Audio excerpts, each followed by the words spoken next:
Hello, അസ്സലാമു അലൈക്കും. കേൾക്കുന്നുണ്ടോ? ഹലോ, കേൾക്കുന്നുണ്ട്? യെസ് അടിച്ചാൽ നന്നായിരുന്നു. Hello, okay. പിന്നെ ഉസ്താദ്, ഞാൻ ഈ KSL ആണ്, ഇവിടെ കന്നഡ ടെക്നീഷ്യനാണ്. ഇപ്പൊ ഈ ഇടയ്ക്ക് ഈ സൂപ്പർ ഗ്ലൂ ഇതുപോലത്തെ പശകളൊക്കെ കയ്യുമ്മലാവും.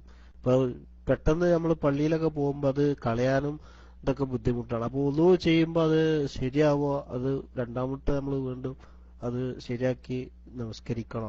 ഒരു സംശയം ഉണ്ടായിരുന്നു, അതറിയാൻ വേണ്ടിയിട്ടായിരുന്നു. അസ്സലാമു അലൈക്കും. ഞാൻ റിലീസ് ചെയ്യുന്നു. പിന്നെ അതുപോലെ ഉമ്മാപ്പാരൊക്കെ അസുഖമുള്ള ആളുകളാണ്, അപ്പോൾ അവർക്കൊക്കെ വേണ്ടി ദുആ ചെയ്യുവാണ്. അതുപോലെ എൻ്റെ ഒരു അയൽവാസി തൊണ്ടയിൽ ക്യാൻസർ ഉള്ള ആളാണ്, അദ്ദേഹത്തിനും വേണ്ടി ദുആ ചെയ്യണം. അസ്സലാമു അലൈക്കും. ഞാൻ വൈസ്. വഅലൈക്കും അസ്സലാം വറഹ്മത്തുള്ളാഹി. അല്ലാഹു സുബ്ഹാനഹു വതആല ആ ഉമ്മാപ്പമാർക്ക് ആഫിയത്തുള്ള ദീർഘായുസ് നൽകുമാറാകട്ടെ. രോഗങ്ങളൊക്കെ അല്ലാഹു തആല ശിഫ നൽകുമാറാകട്ടെ.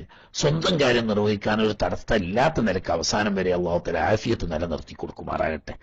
അതുപോലെ തന്നെ ക്യാൻസർ രോഗം ബാധിച്ച ആ അയൽവാസിക്ക് അല്ലാഹു സുബ്ഹാനഹു വതആല ആഫിയത്ത് കൊടുത്ത് അനുഗ്രഹിക്കുമാറാകട്ടെ. ആയുസ് എത്തിയതാണെങ്കിൽ ദുരിതത്തിലും വിഷമത്തിലും കടക്കാതെ അല്ലാഹു തആല ആഖിബത്ത് നന്നാക്കി സലാമത്താക്കി കൊടുക്കുമാറാകട്ടെ എന്ന് ദുആ ചെയ്യാം.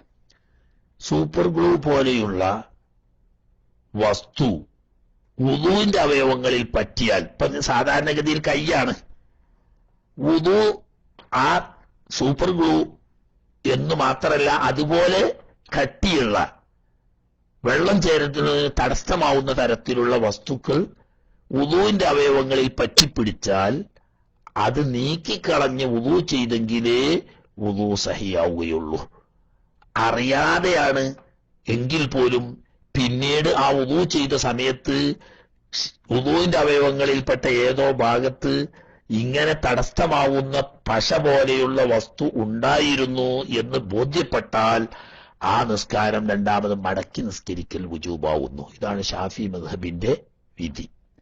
മദ്ഹബ് മാറിയിട്ടൊക്കെ ആവുമ്പോൾ എളുപ്പമല്ല. അത് മദ്ഹബ് മാറണമെങ്കിൽ ആ മദ്ഹബിലെ അതുമായി ബന്ധപ്പെട്ട മസ്അലകളൊക്കെ, നിസ്കാരാണെങ്കിൽ നിസ്കാരത്തിന്റെ വുദൂവിന്റെ ഒക്കെ ഷർത്തും ഫർളും അത് ബാത്തിലാവുന്ന കാര്യങ്ങളും ഒക്കെ പഠിച്ചുകൊണ്ടേ അതനുസരിച്ച് ചെയ്യാൻ പറ്റൂ.